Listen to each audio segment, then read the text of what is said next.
नमस्कार स्वामी भक्तांनो, सर्वप्रथम सर्वांचे पुन्हा एकदा खूप खूप मनापासून स्वागत आहे. आज आपण खूप सुंदर अनुभव या ताईंच्या शब्दात बघणार आहोत. चला तर मग ताईंच्या शब्दात या सुंदर अशा अनुभवाला करूया. तत्पूर्वी तुम्ही जर आपल्या या चॅनलवरती नवीन असाल तर सबस्क्राईब करायला विसरू नका, कारण असेच रोज स्वामींचे नवीन नवीन अनुभव या चॅनलवरती येत असतात. ताई म्हणतात, सर्वप्रथम सर्वांना श्री स्वामी समर्थ महाराजांच्या चरणी त्रिवार वंदन. स्वामी भक्तांनो, आज मी माझ्या आयुष्यातील जे काही छोटे मोठे अनुभव आहे स्वामींनी मला आत्तापर्यंत दिले, ते सर्व काही मी सांगण्याचा प्रयत्न करत आहे. माझ्या अनुभवातून एकाला जरी प्रेरणा मिळाली, एक जरी नवीन सेवेकरी घडला, तरी माझ्यासाठी खूप आहे. स्वामी भक्तांनो, अक्षरशः माझे हात आज थरथर कापत आहे. माझं मन भरून आलं आहे. स्वामींची किती कृपा माझ्यावरती झाली आहे हे अनुभव सांगताना मला कळालं आणि नकळतपणे डोळ्यातून माझ्या अश्रू आले. स्वामी भक्तांनो, मी स्वामी सेवेमध्ये 2012 पासून आहे. स्वामींनी या कालावधीमध्ये खूप परीक्षा बघितल्या आणि खूप छान छान अनुभव देखील दिले. स्वामी भक्तांनो, मी अहिल्यानगर येथील रहिवासी आहे. माझ्या कुटुंबामध्ये माझ्या 2 मुली, माझे मिस्टर आणि मी असं आमचं छोटंसं कुटुंब आहे. सासू सासरे हे गावी असतात. स्वामी भक्तांनो, मी लग्नाच्या अगोदरच स्वामी सेवेमध्ये आलेली आहे. माझे लग्न 2017 साली झाले आहे. स्वामी भक्तांनो, मी का बरं स्वामी सेवेत आले, कशी आले, तर स्वामी सेवेत येण्याचं एकच कारण होतं, ते म्हणजे दुःख. इतकं दुःख होतं भयानक. आमचे जे शेजारी होते ते खूप त्रास देत होते, इतका त्रास देत होते ना, की त्या त्रासाला आम्ही खूप कंटाळलो होतो. नको नको झालं होतं, इथे राहूच नाही असं आम्हाला वाटत होतं. त्या दरम्यान आमच्या गावातील ज्या महिला सेवेकरी आहेत त्या आम्हाला भेटल्या, माझ्या आईला आणि मला, आणि त्यांनी मग आम्हाला स्वामी सेवेविषयी सांगितलं. तुम्ही स्वामींची सेवा करा असं त्यांना सांगितलं. त्यांच्यापाशी बोलताना सर्वप्रथम आमचं हृदय भरून आलं होतं. आम्ही खूप रडलो. त्यावेळेस ते म्हटले की स्वामी तुमचं सर्व प्रश्न सोडतील, तुम्ही फक्त सेवेमध्ये या, तुम्ही येऊन तर बघा, आरतीला या असं त्यांनी सांगितलं. आणि आमच्या गावामध्ये साप्ताहिक आरतीचं केंद्र होतं. तिथे दर रविवारी आरती ही संपन्न होत होती. मग मी आणि माझी आई आम्ही दोघेही आरतीला जाऊ लागलो. आरतीला जात असताना आम्हाला म्हणजे असे खूप छोटे छोटे अनुभव त्यावेळेस येऊ लागले, कारण माझे वडील हे खूप रागीट स्वभावाचे होते. त्यांना असं कुठे देवाला गेलं वगैरे हे चालत नव्हतं, आणि त्यांनी जर आम्हाला नकार दिला तर आम्हाला खूप भीती वाटायची. पण असं घडायचं ना की म्हणजे आरतीच्या दिवशी तेच आम्हाला म्हणायचे की तुम्हाला आरतीला जायचं नाही का, असं म्हणायचे. आणि स्वामी सेवेमध्ये आम्ही आलो, देवघर देव्हारा केला. त्यानंतर बाहेरचे जर कोणी बोलायला लागले तर आम्ही फक्त श्री स्वामी समर्थ, श्री स्वामी समर्थ या मंत्राचा जप करत असतो. कंटिन्यू आमच्या घरामध्ये महाराजांचा तारक मंत्र आणि जप हे चालू होता. त्यानंतर काय झालं की आमच्या घरामध्ये नॉनव्हेज हे बनत असायचं. नॉनव्हेज बनत आहे त्यामुळे खूप भीती वाटायची की म्हणजे असं काही होतं की काही जर लोक भीतीही घालतात की महाराज खूप कडक आहे, महाराजांची सेवा जर करायची असेल नॉनव्हेज अजिबात घरात करायचं नाही असं म्हणतात. पण स्वामी भक्तांनो, हे साफ खोटं आहे. कारण स्वामींना तुम्ही किती भक्तीने त्यांची सेवा करतात ह्याच्याकडे स्वामी जास्त लक्ष देतात, की तुम्ही तुमच्या घरात काय करतात काय नाही याच्याकडे ते लक्ष देत नाही. स्वामी घरात आल्यानंतर आपोआप घरामध्ये सात्विक वातावरण हे तयार होत असतं. मग असंच आमच्या बाबतीत झालं. काय झालं की आमच्या घरी पाहुणे येणार होते. स्वामींची सेवा वगैरे झाली, पाहुणे येणार होते, त्यांच्यासाठी स्वयंपाक बनवायचा होता. स्वयंपाकासाठी नॉनव्हेजची भाजी केली होती. आईने नॉनव्हेजची भाजी केली, भाकरी केल्या, आणि पाहुणे येण्यासाठी वेळ होता त्यामुळे तिला वाटलं की आपण आपण हे करूया, तोपर्यंत माळी वगैरे घेऊया. म्हणून ती स्वामींच्या 11 माळी घ्यायला सुरुवात केली. 11 माळी झाल्या, सर्व झालं, पाहुणे आले, जेवण वगैरे करून गेले. त्यानंतर संध्याकाळी काय झालं ना की असं स्वामींचा मंत्र घरामध्ये चालू होता. संध्याकाळची वेळ होती, थोडासा अंधार पडला होता. त्या क्षणी काय झालं की इतका मोठा साप घरामध्ये अचानक आला. काळा कुट्ट साप, मोठा साप घरामध्ये फरशीवरती चालू लागला आणि तो मला दिसला. मी बघितल्यानंतर आईला जोरात आवाज दिला, आई बघ ना किती मोठा साप आहे. आणि त्या क्षणी तो साप कॉट खाली गेला आणि पुढेच महाराजांचं हे होतं, आमचा देवघर देवारा होता.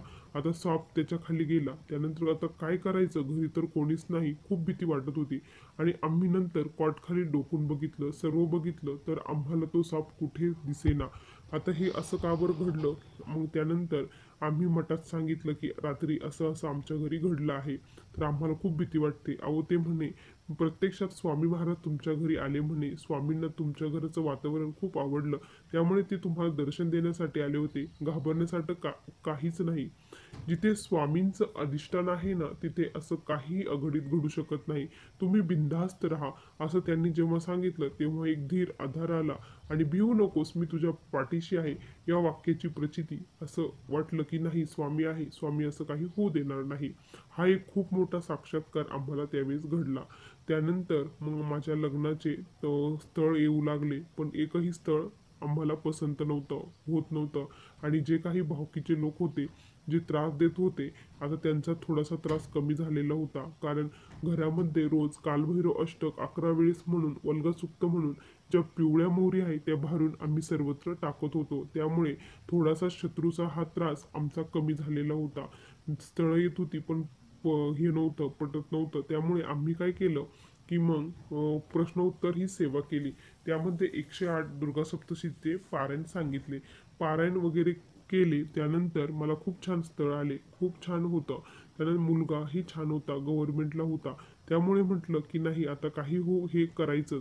पण काय झालं की आमची पत्रिका मात्र जुळत नव्हती. मलाही मुलगा आवडला होता आणि त्यांचा स्वभावही खूप छान होता. घरची माणसेही खूप छान होते. आई वडिलांनाही सर्व पसंत होतं, पण पत्रिका जुळत नाही. आता काय करायचं? मग स्वामींपुढे पुन्हा एकदा चिठ्ठ्या टाकल्या. सर्वजण म्हणत होते की या मुलासोबत लग्न करू नका, असं म्हणत होते. मग तरी पण आई वडिलांनी आणि मी स्वामींवरती विश्वास ठेवून हा निर्णय घेतला आणि तेथेच लग्न करायचं ठरवलं. हे ठरवल्यानंतर आमचं लग्न जमून जवळपास 1 वर्ष आमचं लग्न जमून राहिलं होतं. त्यानंतर लग्न झालं. त्या 1 वर्षामध्ये मी एवढ्या सेवा केल्या, एवढ्या म्हणजे स्वामींनी माझ्याकडून करून घेतल्या की मी शब्दातही सांगू शकत नाही. मी रोजच्या जवळपास 51 माळी स्वामींचा जप करत होती. रोजचं एक स्वामी चरित्राचं रोज एक पारायण, त्याचबरोबर ज्या कोणी सेवा मला सांगितल्या जायच्या त्या सर्व सेवा, आणि त्याचबरोबर जिथे कुठे सामूहिक सेवा असेल ती सेवा मी कधीही सोडली नाही. त्या सेवेला आवर्जून हजर राहायची.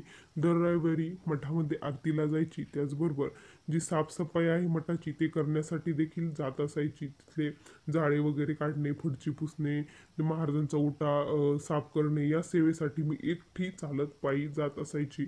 त्यानंतर असेच मग आमचं लग्न जवळ आलं. मी स्वामींकडे एकच मागत होती, स्वामी, जे काही बाकी सर्वांनी सांगितलं आहे ते तुम्ही आता ते बदलणार आहात, ते पूर्णपणे बदलून टाका आणि मला छान अशी बातमी द्या. म्हटलं स्वामी, एवढंच करा फक्त. म्हटलं तुम्ही जर सोबत असेल ना, तर कुठलीही पत्रिका काही एक होणार नाही म्हटलं. आणि मग मी तसंच झालं. आणि जेव्हा लग्न काढायचं होतं, लग्नाची तारीख डेट काढायची होती, त्यावेळेस आमची पत्रिका पुन्हा एकदा बघण्यात आली. त्यावेळेस स्वामी भक्तांनो जे त्यांनी सांगितलं ना, ते ऐकून मला खूप मोठा धक्का बसला होता. कारण ते म्हटले की म्हणजे यांचे गुण जुळत आहे, जवळपास आमचे 36 गुण जुळत आहे असं सांगितलं. जे लोक 1 वर्षापूर्वी सांगत होते की या मुलासोबत लग्न करू नका, यांचं अजिबात जमणार नाही, तेच आज सांगताय. हे कसं शक्य आहे? अशक्य ही शक्य करतील स्वामी, या वाक्याची प्रचिती आली आणि स्वामींवरचा विश्वास आणखी दृढ झाला. स्वामींवरचा भाव, श्रद्धा आणखीन वाढली. त्यामुळे स्वामी सेवा मी खूप करत होती. लग्नाची तारीख आमची जवळ आली आणि मला खूप रडू यायचं की आता स्वामी माझ्यापासून दूर जाते की काय. कारण एवढी सेवा सासरी होणं हे शक्य नाही हे मलाही माहीत होती. लग्नाच्या दिवसापर्यंत मी स्वामींच्या जवळ खूप खूप म्हणजे खूप रडत होती. आम्ही त्या दरम्यान त्र्यंबकला पत्रिका देण्यासाठी गेलो होतो. तिथे जेव्हा स्वामींच्या जवळ गेलो ना, त्यावेळेस मला इतकं हृदय भरून आलं ना की आता मला इथे येणं होणार नाही, किंवा स्वामी मला दूर लुटू नका. मी स्वामींकडे एकच मागत होते, स्वामी, मला तुमच्या चरणापासून लांब जाऊ देऊ नका, मला तुमच्या चरणाची सेवा करायची आहे. एवढंच मी स्वामींना मागत होती. तिथं गेल्यानंतर त्यांनी डायरेक्ट सांगितलं की तू आतमध्ये जा म्हणे आणि पत्रिका ठेव. मला इतका आनंद झाला, मी डायरेक्ट स्वामींच्या चरणाजवळ गेली तिथे आणि तिथे मी पत्रिका ठेवली. त्यावेळेस खूप छान मला वाटलं आणि मी खूप रडली त्या दिवशी स्वामींकडे. त्यानंतर लग्नाच्या दिवशीही मी मठामध्ये गेली, स्वामींना हार वगैरे घातला आणि तिथेही खूप रडली. खूप म्हणजे खूप मला रडू येत होतं की स्वामींच्या जवळ आता मी लांब जात आहे म्हणून. त्यानंतर लग्न झालं. लग्न झाल्यानंतर आता पूर्णच चेंज झालं होतं. घरच्यांचं सर्व जबाबदाऱ्या होत्या. त्याचबरोबर स्वामी सेवा करायची होती. तिथेही स्वामींचं अधिष्ठान केलं. पण इकडे जी पॉझिटिव्ह एनर्जी तयार झाली होती ती त्या घरामध्ये नव्हती. तिथे खूप निगेटिव्हिटी होती. त्यामुळे मला सेवा फारशी तिथे करू वाटत नव्हती. सेवा माझ्यापासून लांब होत चालली होती. पण स्वामींचा मंत्र मात्र 24 तास हृदयामध्ये माझा होता आणि श्री स्वामी समर्थ मंत्र जप मी करत होते. मिस्टर थोडेसे रागीट स्वभावाचे होते, म्हणजे प्रेमळही खूप होते आणि रागीटही. त्यांना राग आल्यानंतर आवरत नसायचा.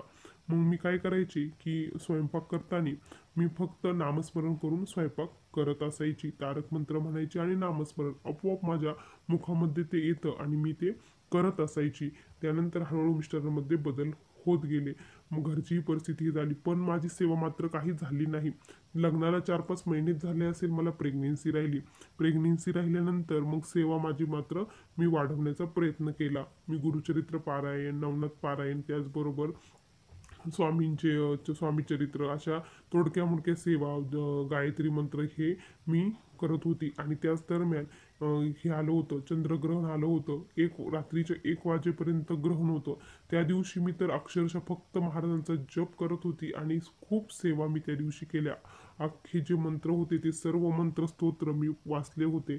विष्णू सहस्रनामचे 1008 मी हे केलं होतं. नामावलीही वाचल्या होत्या. त्या दिवशी मी खूप सेवा केली आणि त्याचा परिणाम म्हणून मला खूप छान मुलगी झाली. माझी मुलगी इतकी सुंदर आहे आणि तिला देखील स्वामींचं खूप वेड आहे. आमची परिस्थिती स्वामी सेवेने हळूहळू बदलत गेली. मी मिस्टरांसोबत ते जिथे जॉबला होते त्या ठिकाणी गेली. आता मी त्यांच्यासोबत राहू लागली, त्यामुळे मला फार वेळ मिळत होता. कारण मुलगी ही म्हणजे अशी ही होती, झाली मोठी झाली आणि मिस्टरही जॉबला जायचे, त्यामुळे घरी मला फार वेळ असायचा आणि मग माझी सेवा ही पुन्हा एकदा नव्याने सुरू झाली. त्यानंतर माझी मोठी मुलगी 2 वर्षाची झाली, पुन्हा प्रेग्नेन्सी राहिली. आता मुलाची खूप अपेक्षा होती की मला मुलगा होईल म्हणून. मुलगाच होईल असं वाटत होतं स्वामी सेवेने, पण सेवा मात्र एवढी नव्हती. पण असं वाटायचं, पण माझा स्वामींवरचा विश्वास हा थोडासा ढळला होता. मला असं वाटायचं की होतो को नाही मुलगा असं. मी ज्या देवाच्या ठिकाणी जायची तिथे नवस बोलायची की मला मुलगा द्या, मी हे करीन, मला मला मुलगा होऊ द्या असं मी म्हणायचे. पण मी स्वामींवरचं असं म्हणजे नाही का एकच देवावरती हे नाही केलं की स्वामी देतील मला, जे करतील ते करतील असं नाही केलं. त्यामुळे कदाचित स्वामींनी मला मुलगा न देता पुन्हा एकदा मुलगी झाली. खूप नाराज झाले स्वामी, हे काय केलं म्हटलं. तिथे ज्या हॉस्पिटलला मी ॲडमिट होते तिथे स्वामींचा खूप मोठा फोटो होता आणि स्वामींना म्हणत होती, जेव्हा शेवटच्या क्षणापर्यंत म्हणत होती स्वामी मला मुलगा होऊ द्या. पण मला मुलगा झाला नाही आणि माझी चूकही मला कळली की मी प्रत्येक ठिकाणी हे नवस बोलले, त्यामुळेच हे असं झालं आहे म्हणून. आणि जेव्हा मुलगी झाली मी खूप रडत होती. त्यावेळेस जी माझी मुलगी आहे तिने माझं अक्षरशः झालेलं बाळ कुठं बोट धरतं का, तर तिने माझं इतकं घट्ट बोट पकडलं ना, तर मला असं स्वामींनी हे दाखवून दिलं की तू भिवू नकोस, मी तुझ्या पाठीशी आहे आणि हेच बाळ तुला सांभाळणार आहे. तू टेन्शन घेऊ नको, कशाला मुलगा पाहिजे, तुला मी छान मुलगी दिली आहे. असं स्वामींनी मला त्यावेळेस दाखवून दिलं आणि मला एक धीर आला, आधार आला. त्यानंतर मी रडली नाही, काहीच नाही. आणि त्यानंतर पुन्हा एकदा स्वामी सेवेला जोमाने सुरुवात केली. आता स्वामींवरती सर्व काही सोडून दिलं. तुम्हीच सर्व आहात असं म्हटलं आणि आमची सेवा ही सुरू झाली. आमच्या गावी खूप आमची शेती वगैरे आहे. शेतीमध्ये पीक वगैरे होतं. त्यामध्ये काय झालं की आम्ही कोबीचं पीक करत असतो, तर आम्हाला खूप त्याच्यामध्ये फायदा होतो. पण ह्या वर्षी काय झालं की कोबीला भावच नव्हता. भाव नसल्यामुळे आमची खूप लॉस झाला. सर्व खर्च देखील निघाला नाही. खूप तोटा झाला. त्यामुळे पैसे तर काहीच नव्हते. खूप घरची परिस्थिती हे हालाकीची आमची झालेली होती. जे ड्युटीला जातात ते जो पेमेंट यायचं ते सर्व काही हप्त्यामध्ये कटत होतं, कारण घराचे हप्ते, लोन वगैरे सर्व जातं, त्यामुळे कटलं जायचं. आणि मग आता खाण्यासाठी खूप पंचायत झालेली होती. त्याच दरम्यान काय झालं की स्वामी मठामध्ये सप्ताह बसलेला होता. सप्ताहाच्या काळामध्ये मठामध्ये मी देखील गुरुचरित्र पारण्यासाठी बसली आणि पाऱ्यांची सेवा माझी सुरू झाली. त्यानंतर त्या दिवशी सत्यदत्त पूजन करायचं होतं, तर ते म्हटले की तुम्ही जोडीने हे पूजेला बसता का? त्यासाठी तुम्हाला हे करावं, रवा वगैरे, फळे वगैरे सामान घेऊन यावं लागेल. ते घेण्यासाठी देखील अक्षरशः पैसे नव्हते. मग मी स्वामींना म्हटलं की स्वामी, आता हे मला असं वाटतं की हे फक्त माझ्या पैशानीच व्हावं, माझ्या कष्टाच्या पैशानीच हे मी घेतलं जावं, कुणाकडे मला मागायला लावू नका, असं मी स्वामींना बोलली. आणि मग मी काय म्हटलं की शेतामध्ये शेवग्याचं झाड आहे, त्याला शेंगा आहे की नाही बघून यावं, असं मला वाटलं. आणि म्हणून मी ते हे करायला गेली, शेंगा तोडायला गेली, तर मला एकही शेंगा दिसल्या नाही. मला वाटलं की शेंगा घेऊन मी बाजारात जाईल, त्या शेंगा विकल आणि त्यानंतर मग त्याचे पैसे येईल, त्याचंही सामान आणेल. पण त्या शेंगा मला म्हणजे सापडल्याच नाही. आणि मी खूप नाराज झाले. आता दुसऱ्या दिवशी सकाळी तर जायचं होतं. आता ही प्रसाद देवाने कुणाकडे तरी पैसेच मागावे लागणार, असं खूप मला वाईट वाटलं. सकाळी उठले, आवरलं आणि काय आश्चर्य स्वामी भक्तांनो, माझ्या मिस्टरांना मी जेव्हा बघितलं ना, तेव्हा मला असं वाटलं हे कसं शक्य आहे. माझ्या मिस्टरांच्या हातामध्ये एक कवळीभर शेंगा होत्या आणि मी म्हटलं की रात्रीच मी बघितल्या, अक्षरशः 2च शेंगा मला दिसल्या. आणि एवढ्या मोठ्या शेंगा तुम्ही कुठून घेऊन आला? तर ते म्हणले, अगं तुला दिसल्या नाही का झाडाला किती गच्च झाड भरलेलं होतं, किती शेंगा होते झाडाला. असं म्हटल्यानंतर मला तर खरंच काय करावं तेच कळाना. म्हटलं स्वामी, किती अगाध तुमची लीला आहे, तुम्ही खरंच भक्तांसाठी किती अशक्य असणारी गोष्ट कशा प्रकारे शक्य करून दाखवतात म्हटलं. खूप डोळे भरून आले आणि 500 रुपये त्या शेंगाचे झाले. सर्व सामान घेतलं, उरलेले पैसे महाराजांच्या पेटीमध्ये मी टाकून दिले, कारण ते स्वामींनी दिलेले होते. महाराजांनाच मी ते देऊन टाकले. स्वामी भक्तांनो, त्यानंतर मला असे स्वामींचे खूप छोटे मोठे अनुभव आत्तापर्यंत आलेले आहे. स्वामींनी मला खूप मोठ्या संकटातून, एकदा खूप मोठ्या संकटातून वाचवलं स्वामी भक्तांनो. मला अगोदर स्वामींनी दृष्टांत दिला. स्वामी आपल्या भक्तांना असे दृष्टांत कायम देत असतात. स्वामींनी जे काही वाईट घडणार होतं त्याच्याविषयी मला अगोदरच सांगितलं. कारण आधी 4-5 दिवस अगोदर मला असे स्वप्न पडले की मी अशी याला गेले, दिंडोरीला गेली आणि तिथे मी उभी आहे आणि माझी मुलगी मला सापडतच नाही आहे. आणि मग मी खूप शोधलं तिला. त्यानंतर माझ्या मुलीने मला झाड खूप उंच झाड होतं, त्या झाडावरून आवाज दिला. आवाज दिल्यानंतर मग मी वरती बघितलं, तर तिला म्हटलं, एवढ्या वरती काय करते आहे, खाली ये. आणि मग हळू खाली ये म्हटलं, असं म्हटलं. तर तेवढ्यात ती ज्या फांदीवरती होती त्या फांदीवरनं तिचा पाय सटकला आणि ती खाली आली. खूप उंच झाडावरून ती खाली पडली आणि ती डोक्यावर पडली आणि मेंदूला तिच्या मार लागला. खूप सारा रक्तस्राव होऊ लागला. मी खूप ओक्साबोक्सी रडत होती. काय केलं स्वामी, असं म्हणत होती. त्याच वेळेस काय झालं की तिथे महाराज आले आणि महाराज म्हटले, का बरं रडती आहेस? आणि मग माझ्या मुलीच्या डोक्यावरून त्यांनी हात फिरवला आणि ते म्हटले, बघ तुझ्या मुलीला काहीच झालेलं नाही. आणि माझी मुलगी खरंच उठून बसली आणि हसायला लागली आणि माझ्याशी बोलू लागली. असं स्वप्न मला पडलं. असं स्वप्न का बरं पडलं त्याचा अर्थ काही उमगला नाही. पण स्वामी भक्तांनो, 8 दिवसानंतर काय झालं की जे स्वप्न पडलं होतं ते सत्यात उतरलं. माझी मुलगी खेळता खेळता बेडवरून फक्त उडी मारण्याचं निमित्त झालं आणि ती खाली पडली. खाली पडल्यानंतर जी ती हातावर पडली, म्हणजे ती डोक्यावरती पडणार होती पण स्वामीने तिला हातावरती पाडलं. हातावर पडली. हातावर पडल्यानंतर जो आपला एल्बोचा जॉईंट असतो तिथूनच तिचं फ्रॅक्चर झालं, क्रॅक गेलं. आता ती खूप रडत होती. आणि मग रात्रीचे जवळपास 10 ते 11 वाजले होते. एवढ्या वेळेस कुठले हॉस्पिटल आता हे ओपन असणार. तरी पण आम्ही तिला हॉस्पिटलला घेऊन गेलो. ती हात काही पकडत नव्हती. हॉस्पिटलला घेऊन गेलो तर डॉक्टर नेमकी बाहेर गेलेले होते. डॉक्टर बाहेर गेले, मग आता काय करायचं. मग त्यांनी थोडीशी पट्टी करून दिली आणि औषध वगैरे दिलं. तर उद्या सकाळी या म्हणे, उद्या दुपारपर्यंत डॉक्टर येतील असं ते बोलले. त्यानंतर नेमकी रविवार होता, दुसऱ्या दिवशी ते हॉस्पिटल देखील बंद होते. मग माझी मुलगी तर फार रडत होती. मग आम्ही निर्णय घेतला की आपण, मग यांचे जे ओळखीचे डॉक्टर होते तिथे आपण जायचं आणि हे करायचं. मग ते डॉक्टरांना फोन केला. ते नेमकी दुबईला गेलेले होते, पण ते म्हटले तुम्ही बाळाला घेऊन या, तुम्ही सर्व काही MRI एक्सरे वगैरे काढून घ्या, त्यानंतर मग मी आलो का लगेच ऑपरेट आपण करूया, असं ते डॉक्टर बोलले. त्यानंतर मग आम्ही इकडे आलो. सर्व काही MRI वगैरे केले. खूप भीती, खूप टेन्शन वाटत होतं, की एवढ्या लेकराला काय झालं? माझं लेकरू खूप रडत होतं. त्यामुळे मीही खूप रडत होती. स्वामींपुढे म्हटलं, तुम्ही मोठ्या संकटातून वाचवलं आहे, पण याच्यात लढण्याची शक्ती या बाळाला तुम्हीच द्या म्हटलं आता. हा त्रास त्याचा तुम्हीच कमी करा, असं म्हणत होती. आणि आम्ही सर्व हे केलं. MRI वगैरे केले. त्यानंतर आम्ही याला गेलो, हॉस्पिटलला गेलो, तिथे ॲडमिट झालो.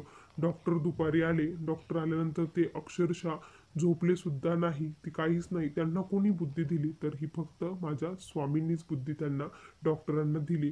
त्यांनी अक्षरशः म्हणजे अशा गोळ्या घेतल्या. गोळ्या घेतल्यानंतर ते आले आणि म्हटले, तुम्ही काळजी करू नका, मी सर्व काही म्हणजे बाळाचं व्यवस्थित ऑपरेशन करतो म्हणे. त्यानंतर मग हे केलं, तिला ऑपरेशनसाठी नेताना अक्षरशः इतकं रडू येत होतं, इतकं रडू येत होतं ना, की बस. तिला ते कपडे घातले आणि तिला ते ऑपरेशन थिएटरमध्ये नेलं. त्यानंतर भूल वगैरे दिली. ऑपरेशन तिचं चालू झालं. जवळपास 1 ते 2 तास ऑपरेशन चालू होतं. जोपर्यंत ऑपरेशन चालू होतं तोपर्यंत तारक मंत्र स्वामींचा माझ्या मुखात होता आणि मी श्री स्वामी समर्थ ही म्हणत होती. स्वामी, आता आम्ही तिथे नाही, तुम्ही प्रत्यक्षात तिथे जाऊन हे ऑपरेशन करावं, असं मी म्हणत होती. आणि त्यानंतर 2 तासांनी डॉक्टर बाहेर आले आणि तिला दुसऱ्या वॉर्डमध्ये नेण्यात आलं, ICU मध्ये ठेवण्यात आलं. आणि डॉक्टर म्हटले ऑपरेशन व्यवस्थित झालं. तिच्या हातामध्ये रॉड वगैरे टाकले गेले होते. तिथे गेल्यानंतर इतकी भीती वाटत होती ना, का बस. तिचं म्हणजे ती अशी पडलेली होती आणि सू पण केली. त्यानंतर ती डोळेही उघडत नव्हती, शुद्धीवर आलेली नव्हती. त्याच दरम्यान काय झालं, स्वामी भक्तांनो, तिथे इतका जबरदस्त ॲक्सिडेंट झाला होता. 5च वर्षाचं लेकरू होतं ते पण, ती पण मुलगी होती. इतका जबर ॲक्सिडेंट झालेली मुलगी आली, तिचं तोंड हे काहीच राहिलं नव्हतं. मी माझ्या मुलीजवळ बसलेली होती आणि ते पेशंट आलं. इतका भयानक मार तिला लागला होता, तिच्या डोक्याला याला इतका मोठा रक्तस्राव तिच्या याच्यातून होत होता ना, की मी ती कल्पनाही करू शकत नव्हती. ते बघितल्यानंतर मला तर आणखी रडू येऊ लागलं. मी इतकी रडू लागले, ओक्साबोक्शी रडू लागले ना, की मला काय करावं हेच कळेना. माझे मिस्टरही तिथे रडत होते. बघ, आपल्या लेकराला जर असं झालं असतं तर काय केलं असतं. त्यांनी काय केलं, तिला इतकं लागलेलं होतं ना, त्यांनी फक्त आणलं आतमध्ये. मला म्हणजे स्वामींनीच मला ते दाखवण्यासाठी आणलं होतं की काय, असं मला वाटतं. ते जवळ आणलं तिथे आणि ते लगेच म्हटले की हे पेशंट खूप क्रिटिकल आहे म्हणे, तुम्ही इथे कशाला घेतलं त्याला, इथून काढून द्या म्हणे त्याला, असे डॉक्टर बोलू लागले. आणि त्यांनी लगेच त्या पेशंटला तिथून काढून दिलं. ही परिस्थिती बघितल्यानंतर म्हटलं, स्वामी, खरंच तुमचे उपकार माझ्यावरती खूप मोठे झाले आहे. तुम्ही थोड्यावरून माझ्या लेकराला वाचवलं. तुमची केलेली सेवेचं फळ तुम्ही मला दिलं, हे माझ्यासाठी खूप आहे, असं मी त्यावेळेस स्वामींना म्हटले. ह्या मोठ्या संकटातून स्वामींनी काढलं. अक्षरशः स्वामी भक्तांना तुम्हाला सांगते, डॉक्टरांनी आमच्याकडनं 1 रुपया सुद्धा घेतला नाही. 1 रुपया सुद्धा आमच्याकडून घेतला नाही. आणि आमच्याकडून त्यांनी म्हणजे माझ्या मुलीला तसंच सोडून दिलं. ही बुद्धी कोणी दिली, हे कोण होतं, काय होतं, हे फक्त स्वामी महाराज करू शकतात. अशक्य असणारी गोष्ट त्यावेळेस स्वामींनी शक्य केली. स्वामींच्या सेवेने जिथे हात मोडायचं तर खरचटलं जातं, ह्याची प्रचिती स्वामींनी मला त्यावेळेस दिली. स्वामी भक्तांनो, माझे मिस्टर हे पूर्णपणे नास्तिक होते. अक्षरशः ते एकादशीला सुद्धा मटण खात होते. पण आज अशी परिस्थिती आहे की ते स्वामींची सेवा करतात, स्वामींना मानतात आणि नॉनव्हेज खाण्याचं नाव सुद्धा घेत नाही. बाहेर खातात पण घरी ते करत नाही. इतका नास्तिक माणूस हा होता, तर तो बदलला. त्यांच्या स्वभावामध्ये सुद्धा खूप चेंजेस झाले आहे. ते अगोदर खूप रागीट होते. प्रत्येक क्षणाक्षणाला त्यांना चिडचिड व्हायची, राग यायचा. पण आता स्वामींच्या तारक मंत्राच्या तीर्थाने त्यांच्यामध्ये इतका प्रचंड मोठा बदल झाला आहे ना, तो बदल मी तुम्हाला शब्दसुद्धा सांगू शकत नाही. इतका मोठा बदल त्यांच्यामध्ये झाला आहे. हा बदल का बरं झाला, हे याचा एक अनुभव तुम्हाला सांगते. माझे मिस्टर म्हणजे जेव्हा केंद्रामध्ये सप्ताह बसलेला होता, जेव्हा सप्ताह बसला ना, तर मी तिथे प्रहर सेवेसाठी जात होते.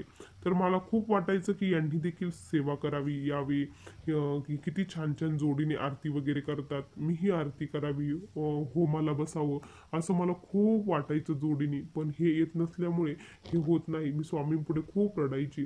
तुम्ही करा म्हणायची, यांना म्हणायची, पण ते काही ऐकत नव्हते. अक्षरशः मला बाहेर सोडायचे आणि मी जातो म्हणायचे आणि घरी जायचे. आणि तुझं झालं की फोन कर, मी तुला घ्यायला येतो. घ्यायला यायचे पण दर्शनाला मात्र येत नव्हते. अशी परिस्थिती त्यावेळेस होती. एक दिवस असंच मी त्यांना म्हटलं की, म्हटलं आरतीसाठी या म्हटलं 6 वाजता, मग आपण सोबत जाऊया. तर ते म्हणे नाही मी नाही येणार. मी म्हटलं या म्हटलं. तर त्यांनी काय केलं की आरतीला न येता ते ग्राउंडवरती फिरायला गेले माझ्या मुलींना घेऊन. मुलींना घेऊन फिरायला गेल्यानंतर काय झालं त्यांनी सहज असं माझ्या मुलीला लहान्या मुलीला छोट्या उचलण्याचा हे केलं उचललं. मला खूप वाईट वाटत होतं की हे आरतीला आले नाही म्हणून. मी खूप रडली होती. आरती चालू होती त्यावेळेस माझं खूप मी स्वामींपुढे रडत होती. आणि त्या क्षणी माझ्या मुलीचा पुन्हा म्हणजे जिथं हे होतं ना जॉईंट आपला पुढचा तिथला हात पुन्हा निसटला. आणि माझे मिस्टर खूप घाबरले आणि माझ्याकडे घेऊन आले. आरती वगैरे झाली. मला म्हणे की हिचा हात निसटला म्हणे, ही हातच पकडत नाही म्हणे. हे म्हटल्यानंतर मग मी म्हटलं अहो तुम्ही आरतीला यायचं ना, का बरं आले नाही? स्वामींनीच ही शिक्षा म्हटलं दिली म्हटलं. असं मी म्हटलं. आणि मग मी पळत गेली, विभूती वगैरे आणली, मुलीला लावली आणि मग आम्ही हॉस्पिटलला गेलो. हॉस्पिटलला गेलो तिथे डॉक्टरांनी 1000 रुपये घेतले. फक्त बघितलं म्हणे काय नाही नॉर्मल आहे होऊन जाईल. पण तिला काही फरकच नव्हता. रात्रभर ती झोपलीच नाही. तिला म्हणजे असं हेच करत होती, ती कुणकुण करत होती, रडत होती, कारण तिचा हात काही बसलेला नव्हता. मग दुसऱ्या दिवशी सकाळी काय झालं की ती उठली आणि माझ्यापाशी बसली. मी त्यांना मॉर्निंग होती त्यामुळे त्यांचा डब्बा वगैरे करत होती. आणि माझ्याजवळ बसली आणि मी काय केलं फक्त तिचा म्हणजे हात पकडला म्हटलं हात सहज धरला. आणि ती लगेच कटकन वाजल्यानंतर मी यांना म्हटलं अहो हिने हात पकडला. असं म्हटल्याबरोबर माझे मिस्टर त्यावेळेस आंघोळ करत होते. ते आंघोळ करता करता पळत आले आणि स्वामींपुढे नतमस्तक झाले. अक्षरशः त्यांनी स्वामींपुढे साष्टांग दंडवत घेतलं. कारण ते मनामध्ये म्हटले होते स्वामी जर तुम्ही खरंच असाल आणि तुम्ही जर हे केलेलं असाल ना तर हे आत्ताच व्यवस्थित कराल. मी तुमचं अस्तित्व मानेल आणि तुमची सेवेला लागेन. असं माझे मिस्टर बोलले आणि खरंच तसं झालं. त्यामुळे ते स्वामींपुढे साष्टांग दंडवत घेतलं आणि त्या दिवसापासून ते स्वामी सेवेला लागले. जे काही होतं ना स्वामी भक्तांनो ते खरंच चांगल्यासाठी होत असतं. स्वामींना वाईटातून आपल्यासाठी काहीतरी चांगलं द्यायचं असतं म्हणून हे होत असतं. आणि जर खरंच अंतःकरणापासून एखादी गोष्ट स्वामींकडे मागितली आणि ती गोष्ट जर चांगली असेल आपल्यासाठी चांगली असेल तर ती स्वामी महाराज नक्की देतात म्हणजे देतात. फक्त प्रयत्न करणे आपल्या हातचं असतं. त्याच्यासाठी तेवढी तळमळ भाव भक्ती आणि तेवढं केलं पाहिजे त्यानंतरच आपल्या होत असतं. तूप खाल्ल्याबरोबर लगेच रूप येत नाही स्वामी भक्तांनो. त्यासाठी थोडं झिजावंच लागतं. कंटिन्यू सातत्य ठेवावंच लागतं. सेवेमध्ये सातत्य असणं हे खूप गरजेचं आहे. ज्याच्या सेवेमध्ये सातत्य आहे ना जो न चुकता स्वामींची सेवा करतो त्याच्या जीवनामध्ये कुठलेही प्रश्न अडचण राहत नाही. स्वामी महाराज एक एक प्रश्न त्याचा दूर करत असतात. स्वामी भक्तांनो आत्तापर्यंत आलेले माझे हे असे छोटे मोठे अनुभव होते. ते तुमच्यासोबत शेअर करावे असे वाटले म्हणून शेअर केले. श्री स्वामी समर्थ. बघा स्वामी भक्तांनो किती सुंदर अनुभव होते या ताईंचे. तुम्हाला हे अनुभव कसे वाटले नक्की कमेंटमध्ये कळवा. पुन्हा भेटूया अशा सुंदर अनुभवासोबत. तोपर्यंत सर्वांना श्री स्वामी समर्थ. जय जय स्वामी समर्थ. श्री गुरुदेव दत्त.